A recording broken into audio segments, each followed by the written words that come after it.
All right, good Monday, August 11th, 2025 morning. How you doing? It's the Hat and Beard Show. Thanks for tuning in. Thanks for telling a friend. That's what we love about you. Guys, there was some things that popped off over the weekend, most notably the Lions playing the Falcons last Friday night. And the most important thing of the game isn't who won or lost, who performed well. It is the fact that Morice Norris is good. He's good to go. Very, very scary situation down in Atlanta where not only was the game delayed, paused, not only was the medical staff brought on the field, but in a very rare situation, we actually seen EMS brought onto the field. That's right, they brought the bus onto the field. They cleared the way, and Morice Norris, it wasn't looking good. It was very, very scary. I can't even imagine what was going through his head, what was going through the players' heads. Sorry, I got to get my chair squared away here. And ultimately, he's fine. He's cleared. He's out the hospital. He's actually back at the Lions facility. They're being pretty tight-lipped about this whole thing, so I don't really know. I know about as much as y'all. So if anything pops off, if you find out anything while we're live, let me know down in the comments what you might hear about Morice Norris. But we'll talk about, coming out of ESPN.com, Lions safety Morice Norris returning to the facility after a scary injury. We'll then kick on over to CBSSports.com to talk about, get out of here, ad. Morice Norris' injury, the Lions and Falcons, and a very interesting maneuver. Incredibly classy, if you ask me. Ultimate display of respect for players, player safety, one another. The sportsmanship that was involved was a class act. They explain why teams elected to run out the clock after a devastating and very scary injury on the field with Morice Norris. Sorry, my nose itched. We'll talk about that. And I'll give my take. I know, I shouldn't be saying things this, but I do have one gripe. I have one gripe about this situation. We will discuss when we get in there. Briefly, we'll poke around at ESPN. If you guys hadn't been paying attention quietly last week, ESPN went ahead and, they acquired the NFL Network and other media assets, right? That means including our friend of the channel, I'm Chasing Chase, big fan of WWE. They've been now bought and owned by ESPN. But the NFL Network exchanged for 10% of equity in ESPN. We'll poke a little bit about this. I think it's kind of horse pucky, if I'm being honest. I think what you're going to see now is, look, we will remain as independent as we possibly can, given the news and media outlets that are available to us to dig into. But yeah, this is ES. Look, the NFL will never have a bad thing mentioned about him. You think you're going to see any type of breaking stories that involve negative media about NFL players? Think of the Henry Ruggs situation. Do you think that they will allow a network like ESPN, and now that ESPN owns NFL Network, they're going to be dictated by the NFL on what content they can put? Do you think you will see Ray Rice's situation? This is, in my opinion, the NFL allowing themselves more control over the narrative surrounding their product. Not necessarily a fan of that, but we will kind of poke around this article here just a little bit. It's a shorter read. We're not going to get into all of the nonsense, but we'll read a little bit here just so you guys are kind of up to date and know what's going on. And then finally, we will get into what we wanted to talk about, what we all were watching Friday night. That is Lions Falcons. We'll get an offensive report card. Wide receivers thrive despite poor offensive line play. Max Gerber, just this morning, wrote a nice little article breaking down some stuff. So it'll be a little bit longer to go through all that, but I think you guys are in for it, and I'm in for it too. We will be then going over to our guy, Tim 20, man. Preseason week 1 observations. We'll talk about all of the battles, the big battles that we were looking at, and some things that we could see. I had a list of winners and losers. I did. I had a list of winners and losers. working on it while the game was developing. And then Morice Norris's injury occurred, and well, I thought it best not to crack jokes. I was going to make a community post about winners, losers, and what my takeaways were from the game. But with the energy of the Morice Norris injury, I decided to Morice. I keep saying Morice Norris. I decided that it'd probably best not to, and not for nothing, but thankfully, look, it was a very scary situation. It's incredible that that he's back. That nothing really, at least right now, nothing bad happened. I mean, talk about beating the odds. All right, guys, good morning to everybody. We got everyone in Detroit, Mr. Detroit City. Good morning, Freedom. Good morning, brother. You're down in the free state of Florida. Brent DeWitt, everything ESPN touches turns to Shiza. You are 100% correct, Brent DeWitt. ESPN is a failing network. They are bolstered by Walt Disney's money. I honestly do believe that ESPN is going to go the route of CNN and the bigger, monoliths in the letter network sphere. The internet's going to take them down, dude. The internet's look. I know I'm I'm not even a fish, dude. I'm a bacteria, right, in an ocean. There are significantly bigger content creators than me, but independent, freewheeling online journalism took over your mainstream media as far as news and politics is concerned. You're starting to see the evolution of it as far as weather broadcasting is concerned, and it only makes sense that the transition into sports talk will be internet-based. You guys don't want the fluff. You don't want the ESPN 5-6 stories over and over again. You guys really, really want, you want to hear what you want to hear, and the internet gives you a buffet to pick from. All types of, if you want to talk like us, we talk about what? NFL, Lions, and guns. You're not going to get that on ESPN, but those of you that are here for it, you're here for it, and you're like, yeah, I'll have a slice of the Hat and Beard show. Please and thank you. You know what I'm saying? So, appreciate all you guys being here this morning. There is a poll. Don't forget to engage in the poll. You guys know me and my polls. I like to give you a poll to play with early on in the morning. Who impressed you the most? Isaac Tesla, Tate Ratledge, or Tyleek Williams? I've given you I like Ike, 0%. That'd be Isaac Tesla. Motor City Mullet would be Tater Ratledge. Leak is a freak. Obviously, Tyleek Williams. Who? Were you guys not impressed? Were you not entertained by Tyleek the Freak?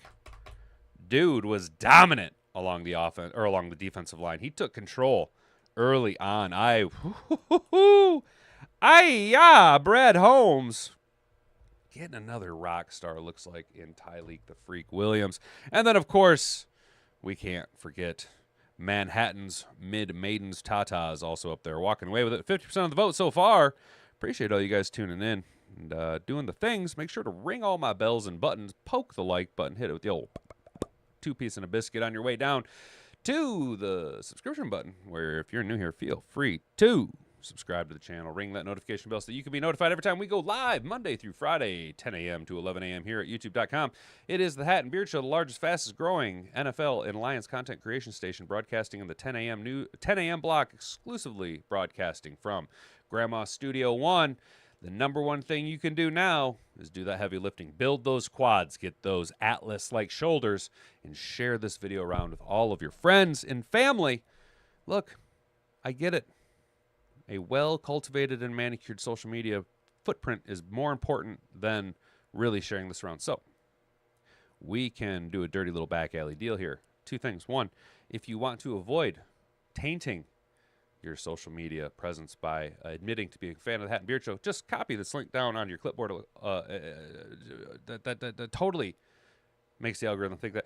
But if you're going to do that, do me a favor. Do it like 3 times, right? Do it like 3 separate times, so that, you make up for not being open about it. I get it. You want to be closeted Hat and Beard fan. That's fine. Now, if your Nana, though, looks like our girl Mary Berry from the Great British Baking Show, go ahead and send her my way and share this channel with her. Guys, let's get into the show. If you can say the word good, guess what? It means you're still alive. It means you're still breathing. And if you're still breathing, well, then hell, you still got some fight left in you. So get up, dust off, reload, recalibrate, re-engage, and go out on the attack.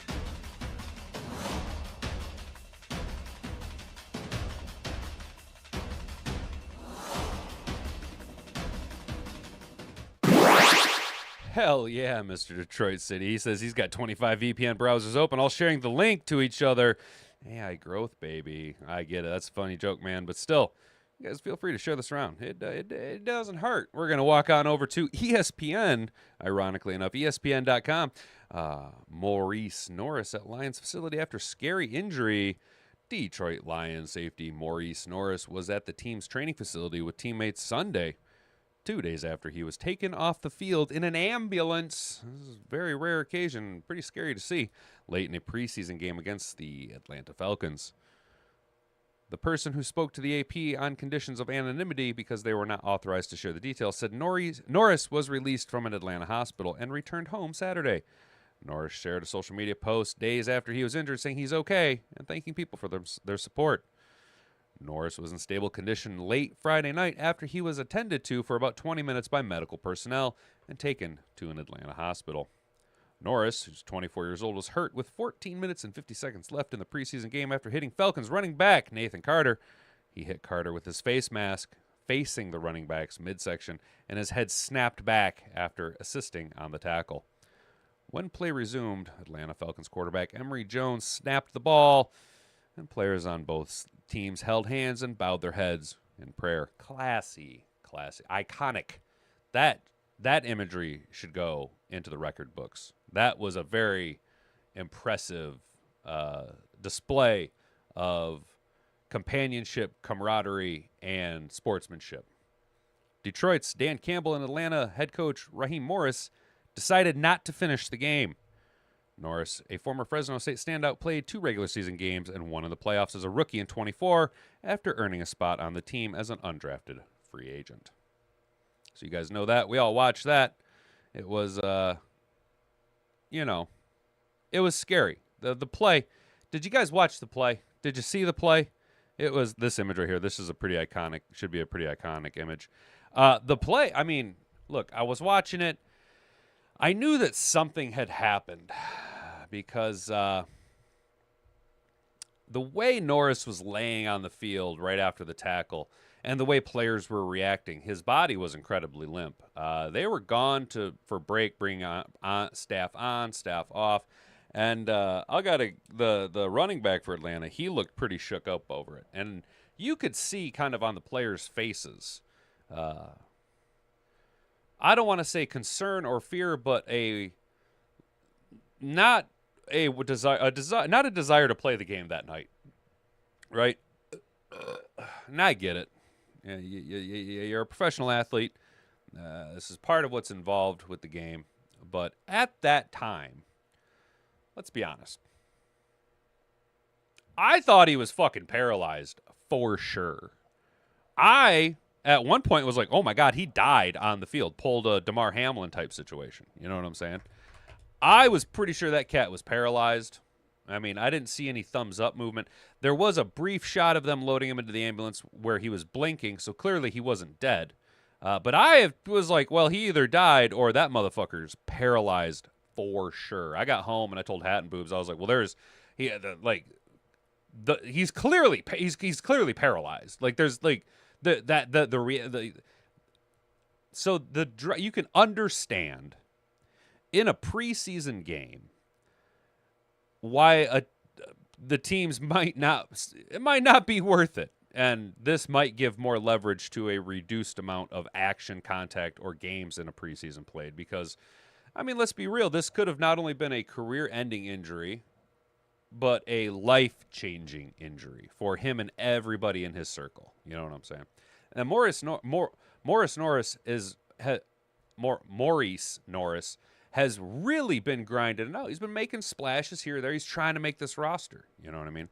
And it says a lot about the coaches. I think that what you're seeing here is the importance of the level of the player coach, where yes, we see lots of times former players become coaches, but top-end talent. Dan Campbell was a higher-end talent. Raheem Morris was a higher-end talent. Aaron Glenn, a higher-end talent. You know what I'm saying? Then your third-string clipboard quarterbacks who end up becoming offensive coordinators, that type of deal.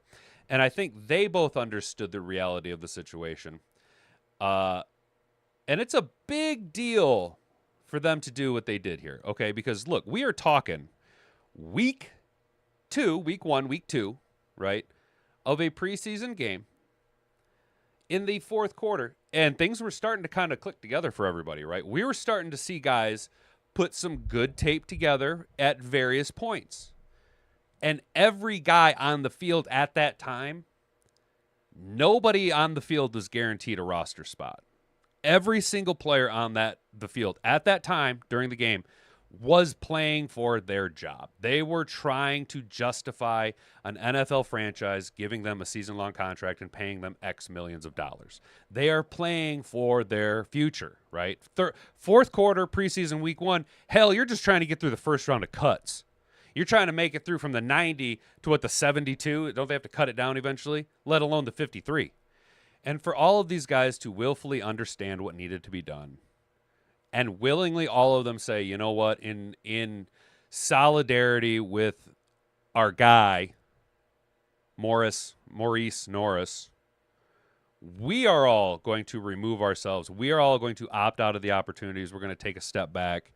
We're going to just kind of let it breathe a little bit, right? Now, what I have a problem with is I think the NFL was being a dick, and I don't think the NFL should have suspended the game when they suspended it. I think for the ceremonial implications, the moment that was at the time, what they were going through, I think the NFL should have let them run out the clock. I think the NFL really should have just let the clock run all the way down to triple zeros and let the moment really continue to sink in. It would have driven home a point, and it would have made the moment even bigger to actually let it. But the NFL is going to do what the NFL is going to do, and the NFL is going to come in and they're going to take their dirty little dick beaters and they're going to go, no, I am in control. I make the decisions. My question is, do you think anyone's going to catch fines for this? Because there is money involved. There is advertising revenue that is lost. There are ticket sales. Some people might argue want a refund. There is a loss of monies, and the NFL doesn't like to lose money. So my question would be, who, if any, would be fined for this? Do you think Do you think Dan Campbell and Raheem Morris just take it right on the chin, and they openly, like, they willingly encourage the NFL to fine them? They bring it on, or do you think the NFL actually backs down from this? What do you guys think, chat? What do you think? Yes, coaching in a kitchen could get you burnt badly. Same concept, exactly, Mr. Detroit City. Just hate to say stop the poor him stuff. Yeah, it's great to hear he's okay, but he needs to learn how to tackle properly. Hopefully he learns. You know, and that's the thing, Mr. Detroit City. I'll give you that. It was bad tackling. It was bad form, and it was a guy trying to make a play. Yeah, I'm sure. Dude, yeah, Sam, especially you got kids, you got a son and a nephew that play ball. I bet it was very scary because, you probably think, what happens if that was my son, or my nephew, It's more of a reminder how to follow instructions than some freak accident. Sounds harsh, and we coach and train for a reason. We must follow the rules. You're right, Mr. Detroit City. I guess the question then could be, are the Lions maybe too physical? Are we so physical that we're jeopardizing the safety of our players? Look at Alex Anzalone's arm last year.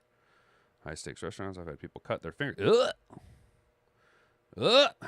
That is terrible. They cut their fingers off. That's gross. Did you just leave it in the soup? Just let it keep cooking in the soup? It's sad but true, man. No, you're right. The show must go on. You know what I'm saying? I just think that if the players, the decision that was made amongst the coaches to run the clock down like that, I think the NFL should have let them do it. It is good to see, though, that he's okay. You know what I'm saying? It is good to see that he's okay. So let's talk about why they elected to run out the clock, right? More than anything, more than watching the starters, more than feeling the excitement for rookies making their unofficial NFL debut, and certainly more than caring about the scoreboard, coaches want to use the preseason to evaluate as much of their roster as possible. That's why their first stringers only play a series or two before ceding to backups and youngsters. It's the reps, not the starters, that are invaluable as teams try to whittle their roster down from 90 to 53 in coming weeks.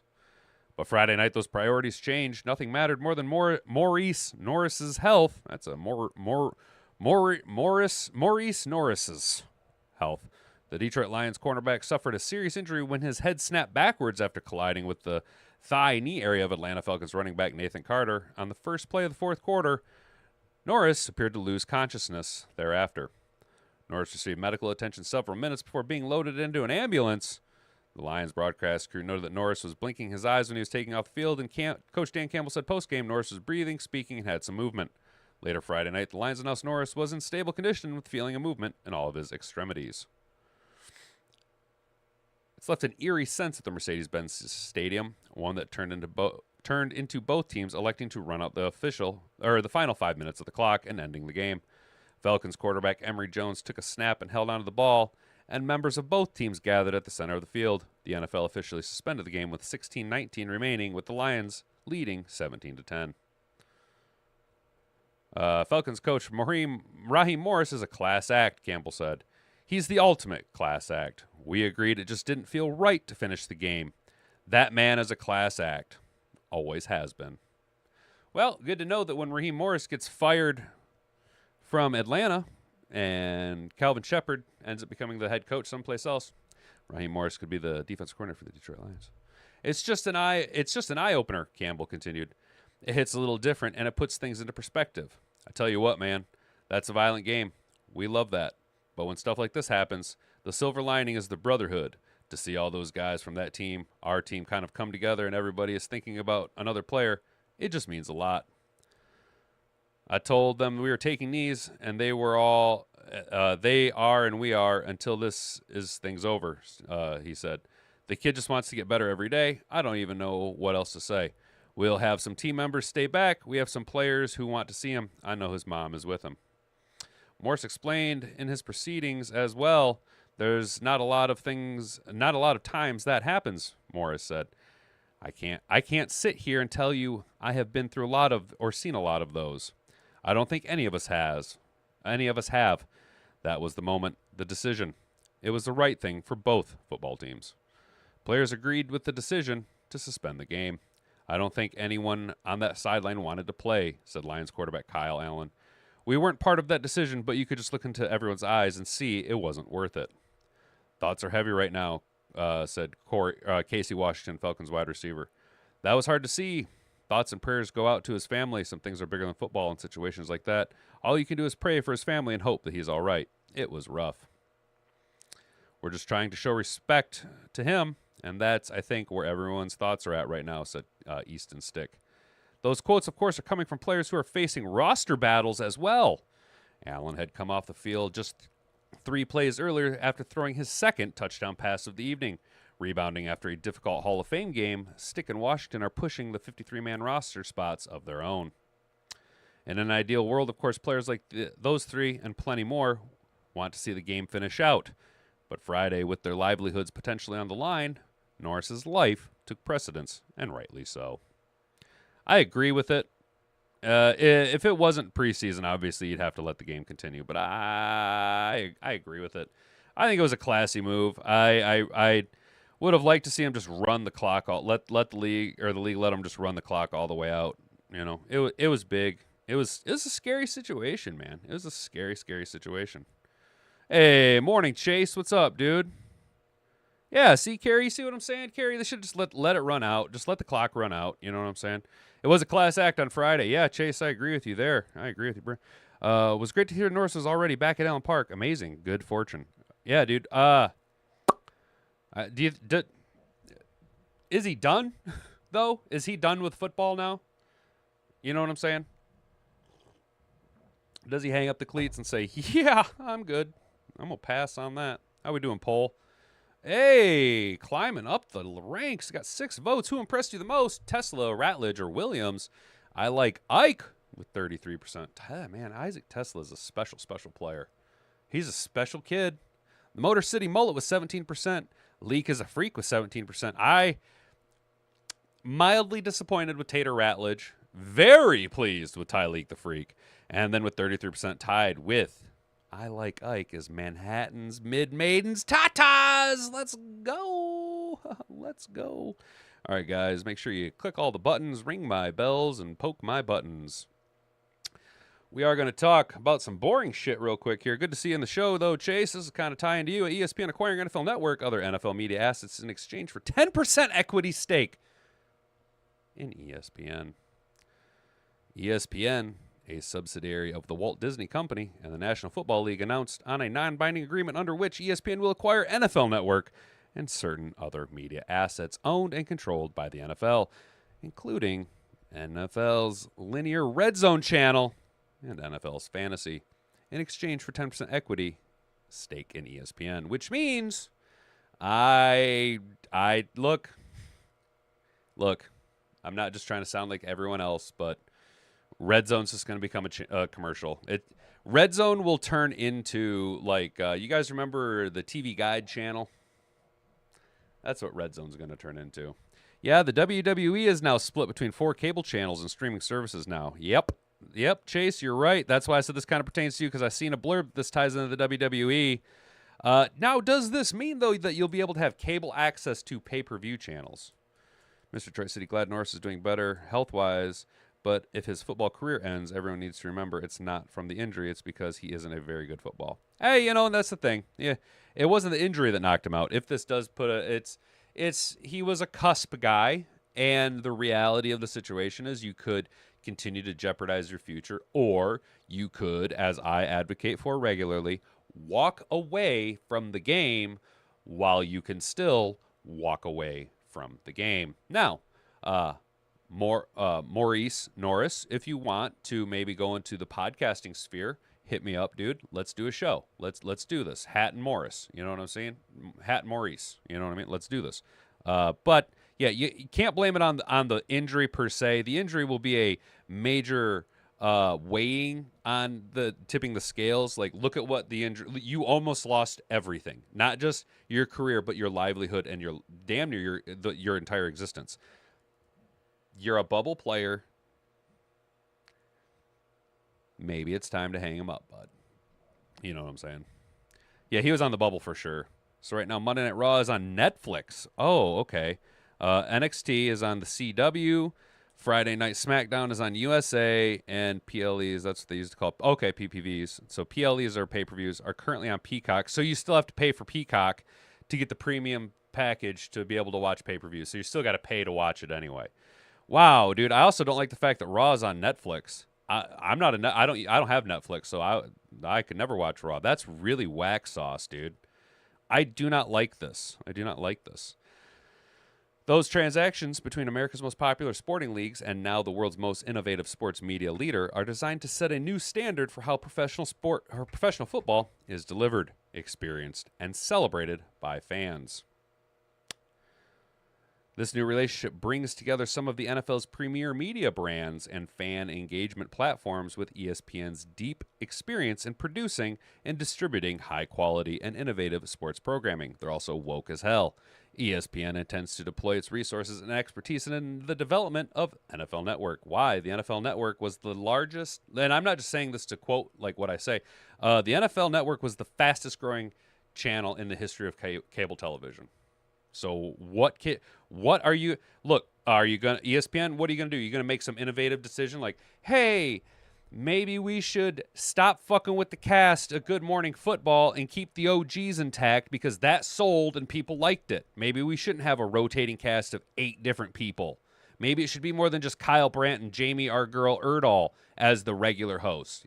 You know what I'm saying? ESPN intends to deploy its resources and expertise to develop the NFL Network, distribution of the RedZone channel and fantasy to expand audience reach, increase accessibility and flexibility of consumers, drive innovation, and offer even more high-quality content to fans at highly competitive prices.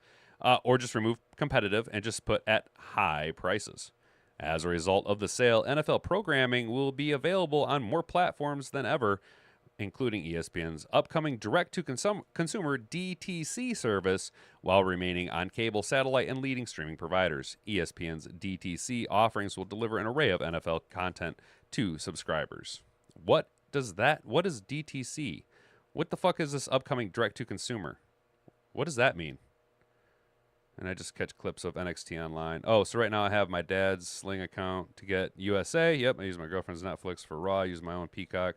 I don't care if I'm openly admitting it. Shit's expensive. Dude, no need to. Dude, don't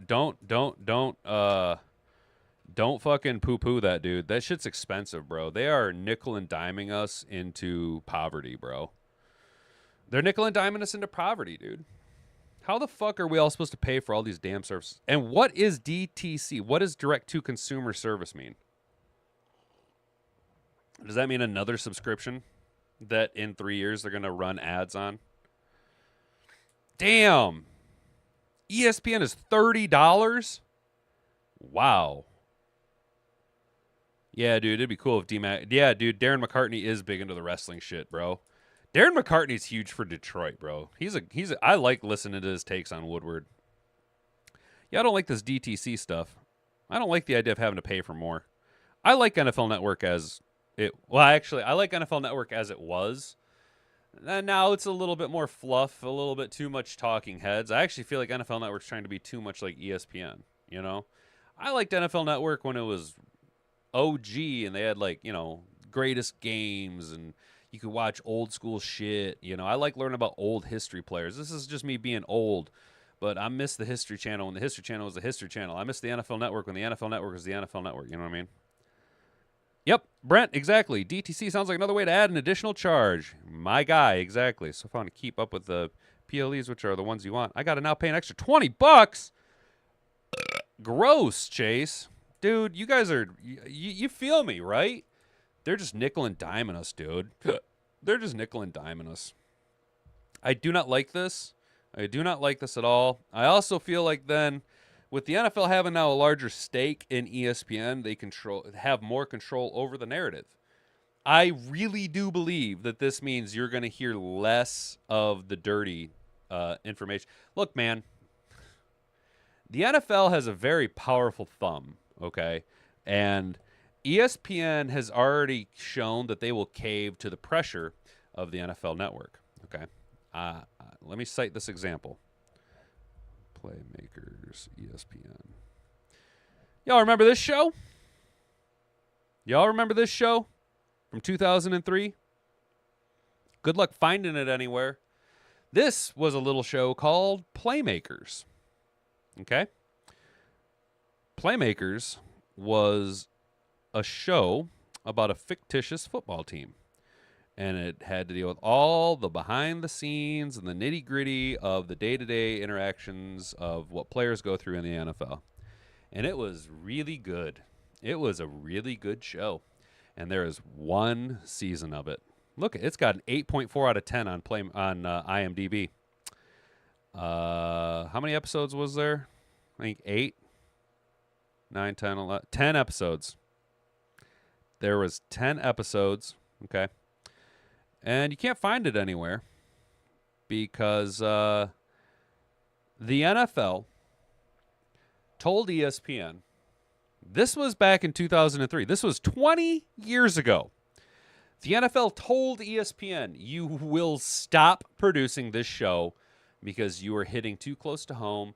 You are shedding light on things in players' lives that we do not want known. We do not want this information being put out there. We don't like having the image of the NFL tainted.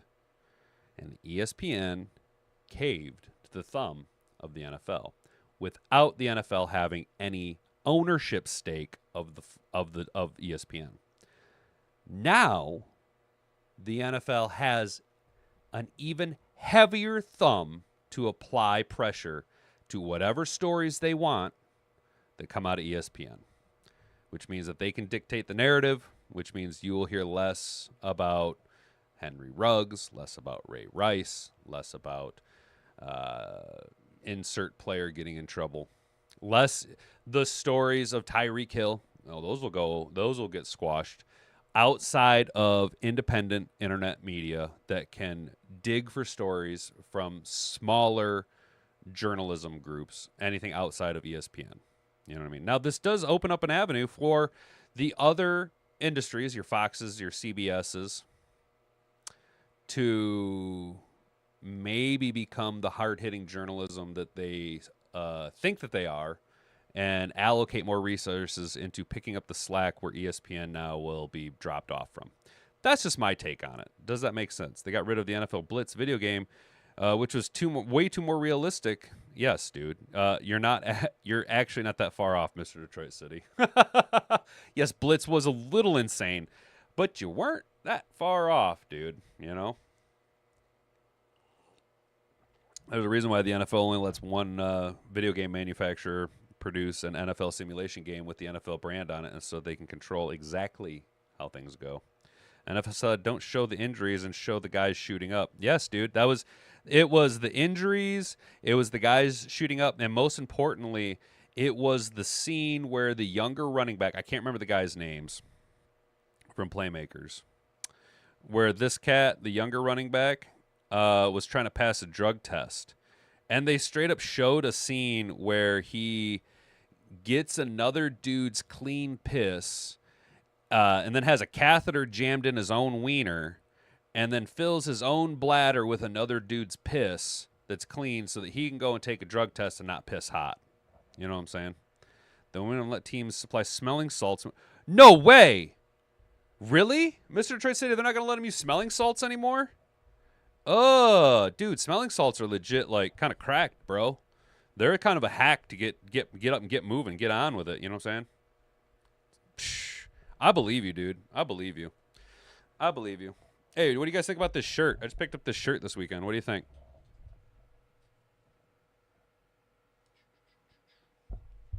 You like this shirt? I picked it up at Dunham's. Wasn't mad about it. It's another one of the grunt style. I really like this grunt style company. All right, guys. If you haven't already, go ahead and do all the things. Ring my bells and poke my buttons. Rashie Rice from the Chiefs got 30 days and 5 years probation. Crickets. Yeah, Sam, exactly. I'm going to be real. You saying it right now is the first I've heard about the Rashie Rice information. See, the NFL's trying to protect they want a squeaky clean image, dude. And if they can now own the largest distributor of sports information, ESPN, they have a percentage stake. Now, it's only 10%, but it's still a percentage stake ownership of it. They have unbridled control of the narrative. I was watching Gronk and Jules talk about the salt issue. They said Tommy would open 5 to 10, pour them into a Gatorade cup, and damn. Yeah, Brent, hell yeah, dude. Hell yeah, brother. These shirts are dope, huh? Hell yeah. Mr. Detroit City, damn, dude. Bro, I've actually thought about, like, having smelling salts bedside so that when I wake up in the morning, I can just hit a smelling salt real quick and get moving. Thank you, dude. I like that. You can pick them up at, like, Dunham's and Sportsman's Warehouse and stuff, dude. It's grunt style. They're nice. They're a good cut, too.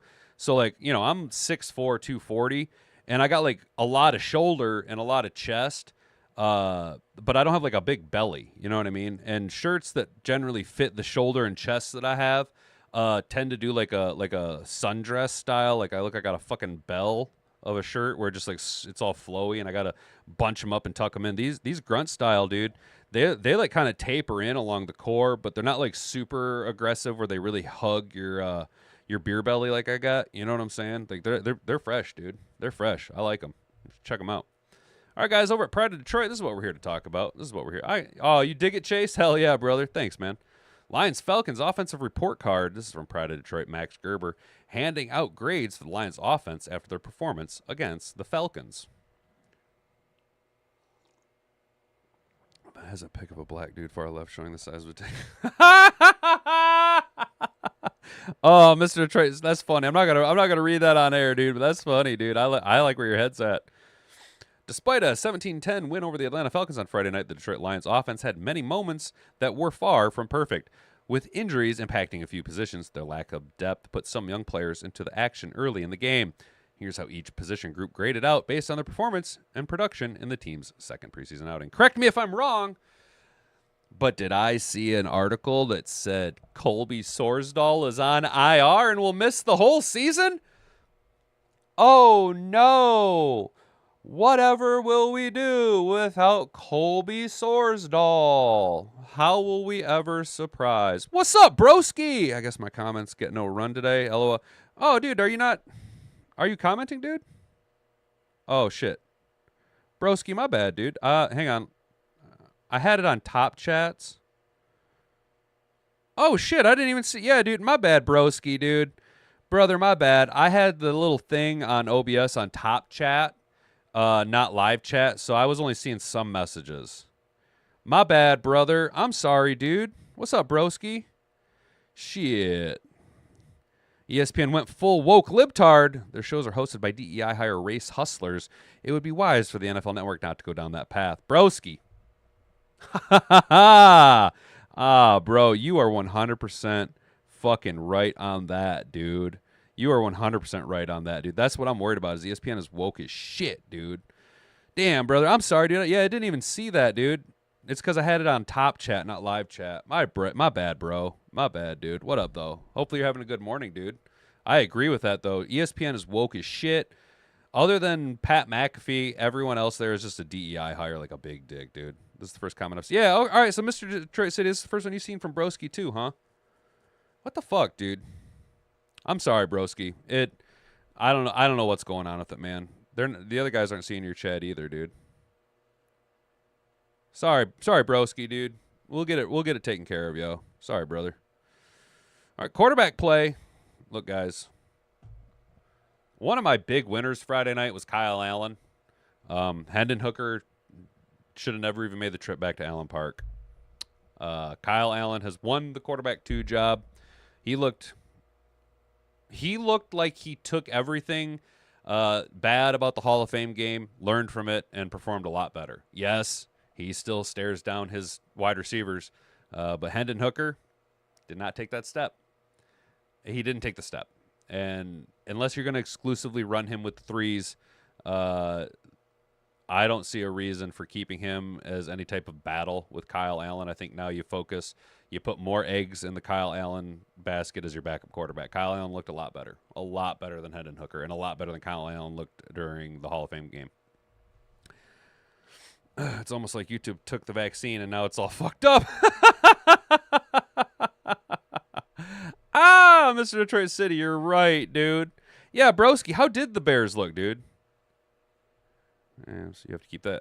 Yeah, broski. Kyle does have the NFL pedigree. He has started a lot more games and been in the league for a lot longer than Hendon Hooker. He has more exposure, and he's able to develop.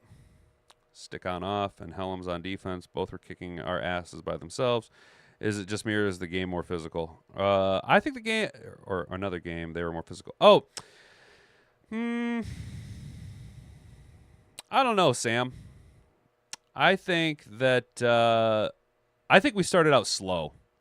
I think we started out a little slow. I don't think we were ready for the Falcons to be playing at the speed that they were playing with, and I think we ended up catching up to the speed of which they were playing with. And I think we were about to put the game away physically. I think we were going to go up by a couple of 2 or 3 scores had the game not ended. Hendon Hooker and Kyle Allen split the snaps evenly in the preseason matchup, but one of them very much outplayed the other. Hooker struggled heavily in the first half. He had a costly fumble on the first offensive drive of the game and followed that up with several incompletions on the next drive.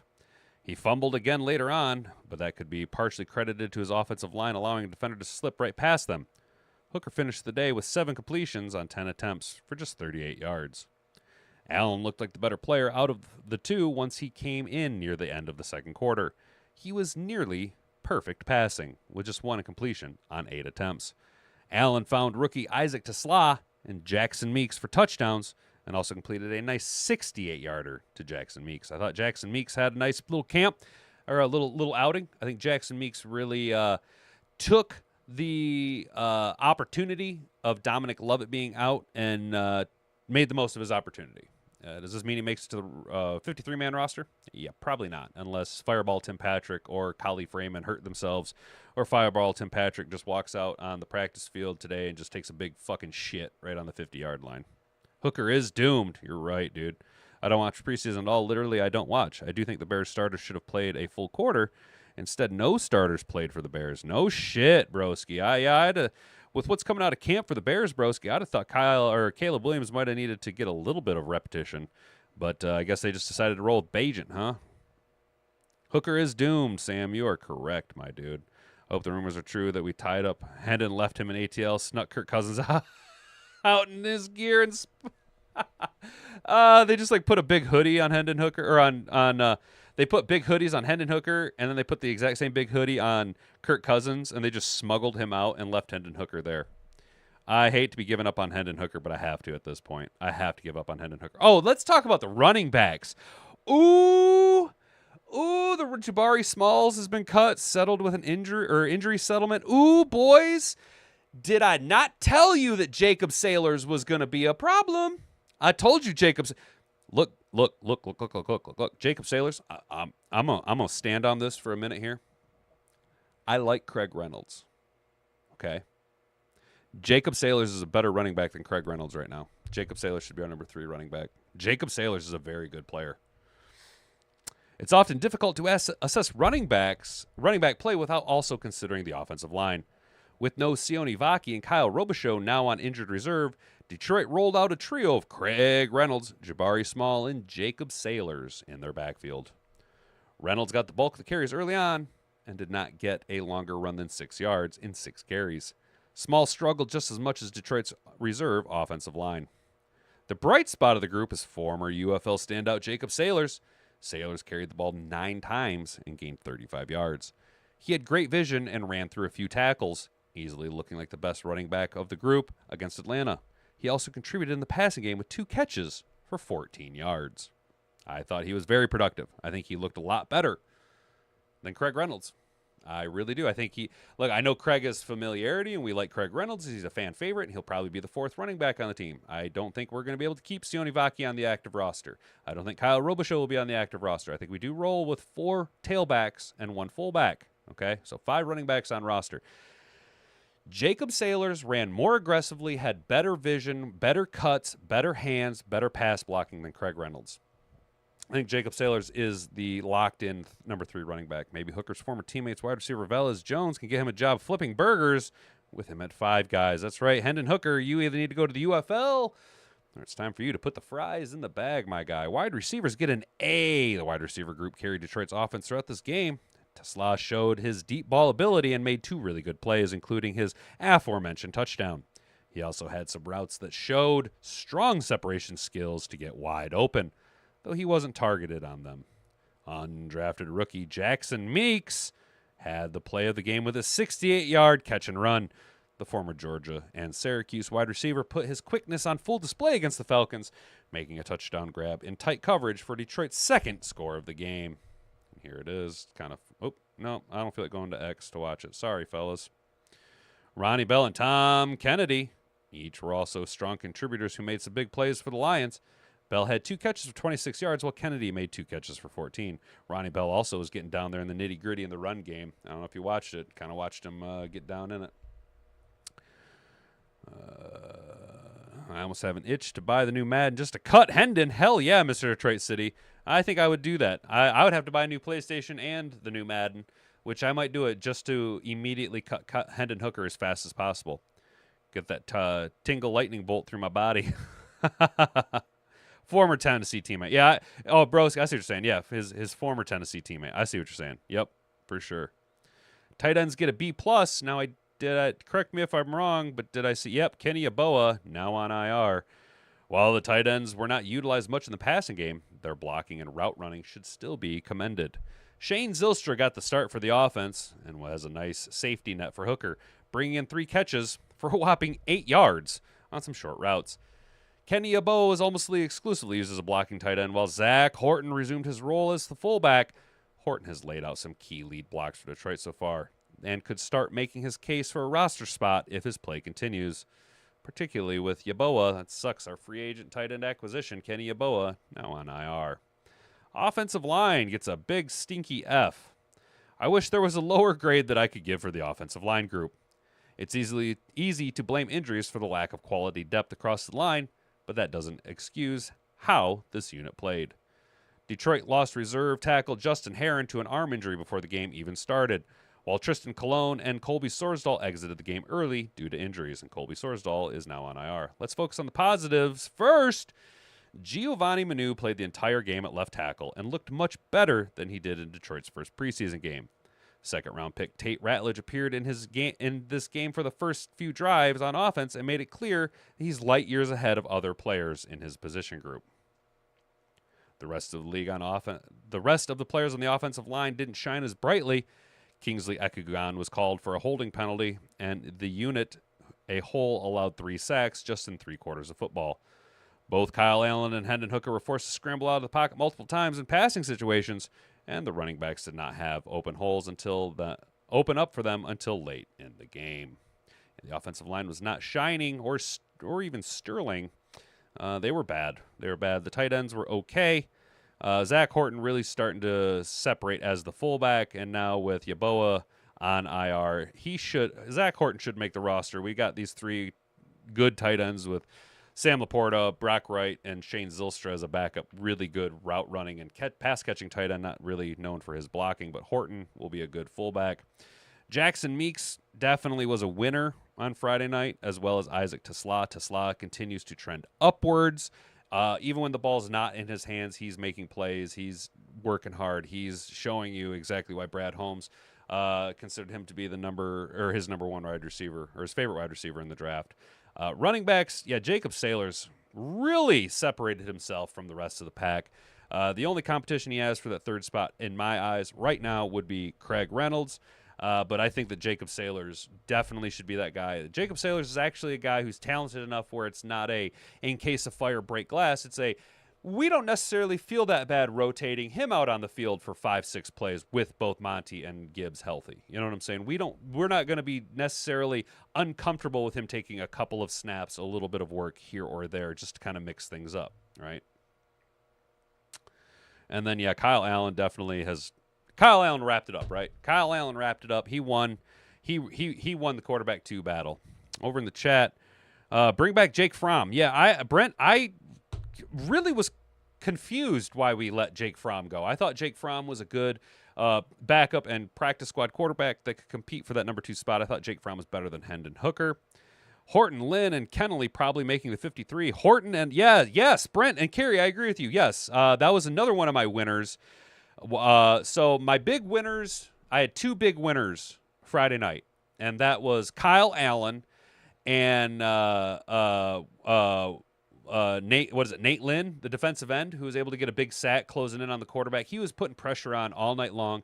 Hassanin played very well also, but Lynn was able to get a little bit more explosiveness right off the ball, was able to beat his man a little bit more soundly to get to the quarterback a little bit quicker. So those were my 2 big winners. I thought Kennelly played well, but not exceptionally well. Again, he didn't have as much exposure due to the diminished time of the 4th quarter. Played at the level that was expected, which was I had Rock Yassin played really good at the safety spot. Rock Yassin is locking it up, baby, and Isaac Tesla performed at the level that we expected him to. Tyleek was a surprise to see him get the run. He played really, really well. The big losers were Hendon Hooker. I thought Hendon Hooker played terribly. And then, I would say Colby Sorsdahl, but he's on IR now, so really it's just Hendon Hooker. Bring back Mike McMahon. He was a solid backup. Maybe Sean Hill. I remember Sean Hill. Dude, all right, so Mr. Detroit City, I shit you not, in 1 year in Madden, I threw for 1,000 yards in 1 game with Mike McMahon. Meeks is good, but going to be hard to break into a wide receiver room. That's what I'm saying.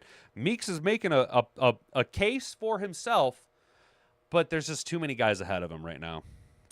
If the decision on the backup QB should be made sooner rather than later, so number 2 reps are maximized at practice. I agree with you, broski. That's exactly where I'm at with it. You just need to say, okay, Kyle Allen is our number 2. He's going to run the offense with the 2s. And Hendon Hooker, you are now the 3rd-string quarterback. You're exclusively going to be scout team and 3rd-team reps. Most of the reps are going to go to Goff and Kyle Allen. You haven't produced. You haven't performed. This is just what it is. Kyle Allen took a major step forward in the quarterback 2 battle. Where's Jeff Garcia? He could probably sling it better than Hendon. Damn, Mr. Detroit City. Woo! Cooking. Meeks is Big Z's little cousin. Yeah, I say cut his ass if Z doesn't sign for cheap. Well, I think Meeks is going to be on the practice squad anyway, and I don't know if you guys seen it, but little drama. Big Z and Keshadal, whatever her name is, they split up. So let's get over to some observations from Tim 20 Man. We are going to go a little bit late today, guys. We've been a little chatty with y'all, but Tim 20 Man, this is observations. He wrote this yesterday, Sunday. It came out Sunday morning. Williams and Ratledge, defensive lineman Tyleek Williams and offensive lineman Tate Ratledge, Detroit's 2 first picks in the 2025 NFL Draft, made their preseason debut Friday night. Williams played 4 series along the interior of the Detroit defensive front and showed his ability to push the pocket at times and play on the other side of the line of scrimmage. Even though he didn't record a statistic, Ratledge also played 4 series and got some good work in. His best play was on the last play of the first quarter when he pancaked Falcons defensive tackle Morgan Fox, a big hole for running back Craig Reynolds. He allowed just 1 pressure all game.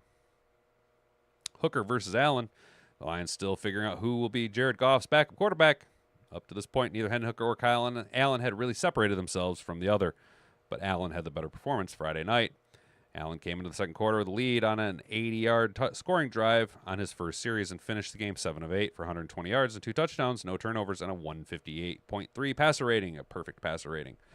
Hooker was 7 of 10 for 37 yards with no touchdowns and no interceptions, but lost 2 fumbles. He added 27 yards rushing on 3 carries. Allen is a 7-year veteran who played a lot of football in the league, and that showed Friday night. First touchdown. Rookie wide receiver Isaac Tesla recorded his first NFL touchdown on a nice pass from Allen in the corner of the end zone in his second quarter. And Kyle Allen went up and got that ball. He didn't wait for the ball to come to him. He went up and said, "I'm taking this motherfucker, and I'm going to score." Tesla went up over a defender and snagged the ball away with his body before tucking it in tight and getting his feet in bounds. That's something I've noticed all through camp with Tesla. He has terrific hands and always catches the ball out front away from his body. He uses his big frame and strong hands so well.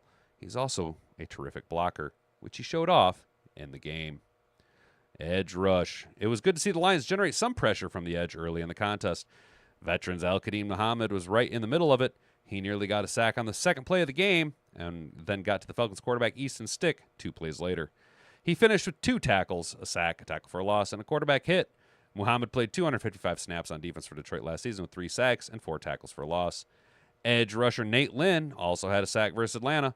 He had a nice camp so far and leads the Lions with 7 pressures in 2 preseason games. He has been monstrous.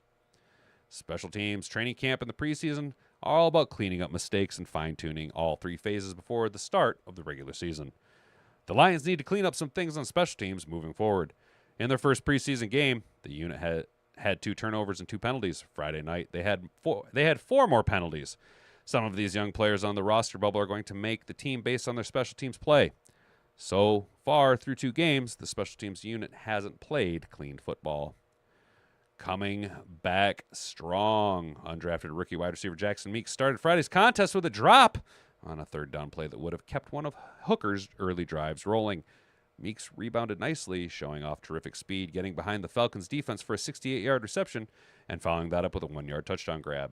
He had 3 catches for 78 yards and a touchdown on the night. It was a nice job finishing strong after a rocky start for a rookie trying to make one of the final receiver spots for the practice squad. Plenty of reps. The Lions are dealing with some injuries at offensive tackle, and that meant second-year tackle Giovanni Manu got a ton of playing time Friday night. He ended up having 28 pass blocks reps, allowing 3 hurries, 1 hit, and no sacks. He's still developing, and speed rushers can be a problem at times, but he is showing signs of improvement, and Friday wasn't a bad night for him. And Morice Norris, safety Morice Norris, was taken to an ambulance Grady Hospital Friday night. The coaches agreed to suspend the game, not continue. Norris' injury was not officially and it was officially suspended. The Lions released a statement. We already know all about Morice Norris. What do you guys think? What did you like Friday night? How about that 70-yard field goal? Yeah, dude. So Jacksonville's kicker nailed a 70-yarder, dude. Holy shit. Talk about a leg. We think Jake Bates got a big leg. Holy fuck. I want to know how many PEDs that dude's on. You know what I'm saying? Is he, last person to hit big field goals like that was Justin Tucker. Is he getting the old rubber tuggarooski there at the massage parlors too? Hooker hit people, but they keep dropping the ball. The fumble is my concern. Yeah, dude, Kerry. Hooker has a hard time holding on to the ball through the first 2 preseason games. I live in Florida, and absolutely 0 people have talked about this kick. I said it since I lived in Jax, but their fans suck so bad. Not even sure they know football started yet. Yeah, dude, Mr. Detroit City. Why isn't that kick getting more coverage, dude? Why aren't I talking about it more? Dude, that's wild. That was a hell of a kick, dude. That was a hell of a kick, man. But Jake Bates is still better. Hey, the ballad of Jake Bates. So we're going to go ahead and take one last look at the poll. We got 7 votes. Who impressed you the most? Tesla, Ratledge, or Williams?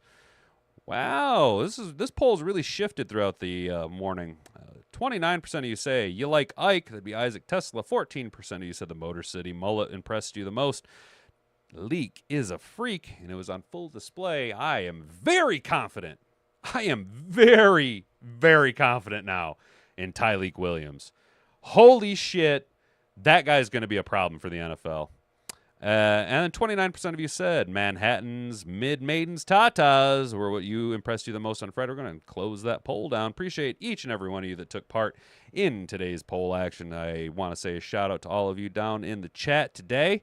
Everybody was here to hang out. I really appreciate it, guys. You get my week starting rolling. It's Monday. I was kind of stumbling out of the gate. I'm not going to lie. I don't want to go to work this week. But it is what it is, and we're here with you guys. So I appreciate all you guys hanging out, engaging in the chat. Chat was on fire today, guys. You guys were really nailing it today. I appreciate it all. Again, sorry about that, broski.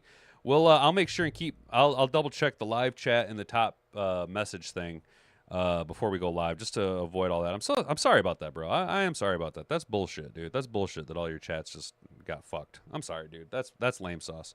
AOC always winning that poll. Any poll, actually. AOC. She loves to be on my poll. Oh, I'm an asshole. I'm an asshole. All right, guys. That's going to do it for today. We talked about what we've seen preseason week 1 from the Lions. We talked about the offensive report card from the Lions. We talked about ESPN having 10% of the NFL owned them now, and that controls the narrative. We talked about why the Lions why the Lions and Falcons decided to run out the clock in one of the best displays of sportsmanship that I have seen in the modern sporting era. We then talked about the injury that preceded the Lions Falcons bowing out of the game Friday night. That is Morice Norris. This is scary. It was scary, dude. It was scary, but he's good. He's back at the facility. He's moving around. He's good. I don't know if he's gonna play, but he's good, man. That's good. Keep us tuned on the Teddies. Hell yeah, dude. Hell yeah, yeah, broski. You are our Bears insider, whether you like it or not, dude. You're kind of our Bears insider, dude. I got you reporting news from the Bears, and then I got my boy Beantown Breakdown, Mr. Butcher's Block. He's my New England guy. He gives me all the New England information. So, fellas, I want to say appreciate all of you today. It was a different little out there in the weeds show. We got a little off topic, but it is what it is. Hey, real quick, what do you think of the new setup? I rearranged the studio a little bit to make it a little bit more podcasty, I guess. Do you like it? See, I was able to just get B-Rad back in the shot. Just able to sneak B-Rad back in the shot there. I don't know. I thought it looked okay. Doesn't look too terrible, right? Cool. You run a good channel. Feel free to ask me anything. Hey, hell yeah, broski. I appreciate that, bro. Thank you, dude. That's very nice of you to say, man. Honestly, dude, I'm just doing my thing. Fear of the deer, dude. Hell yeah. Hell yeah. You can't see it, but I actually, on the other side of his hat, on just the other side of his hat is the Gadsden flag with the "Don't Tread on Me" and everything.